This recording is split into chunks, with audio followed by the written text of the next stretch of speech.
Hey everyone and welcome to the channel. My name is Ash and I am here with a review of Mighty Mage on Xbox. Now, this was released on the 14th of the 7th, 2023, developed by Aphil Games, published by Desert Water Games. Now, there's been a massive wave of zombie survivors-like games where they sort of auto-shoot, you avoid enemies, and you gain new powers by sort of leveling up your characters. And this one is very similar to those games, but with a few little tweaks that make it slightly unique. Now, this is more of an arena survival game than a sort of free roamy-esque game where you can run around different environments. You're literally stuck in a very small sort of dungeon-esque room.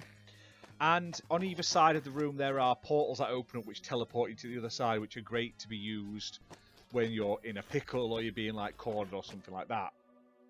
Now, this game doesn't auto-attack as such like on its own. You do have to hold a button down, but basically it still auto-attacks as long as you hold the button down. And in this game you play as a mage, and at the beginning of the game you have to pick one of the 4 elements to basically use as your template. So you've got fire, earth, water and electricity. Now the gameplay is exactly the same no matter which one of these you pick, it just varies which abilities you will have. Now you don't get XP for killing enemies, so you don't level up that way, but at the end of each wave, so there's a wave with so many enemies, you defeat all the enemies, you finish that wave. At the end of that wave you will get to pick from 4 upgrades. Usually one of them is like refill your health, and the other 3 are like ability improvements, maybe faster run speed, a new attack, stuff like that. And that's how this game works, over and over and over with progressive difficulty waves.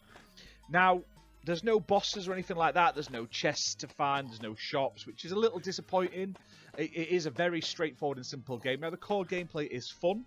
And I do like that when you get new abilities, when you hold the magic button down to do your attacks, it does have like a little overlay which shows you basically where your attacks are going to land, which is nice. You can sort of plan where you need to stand.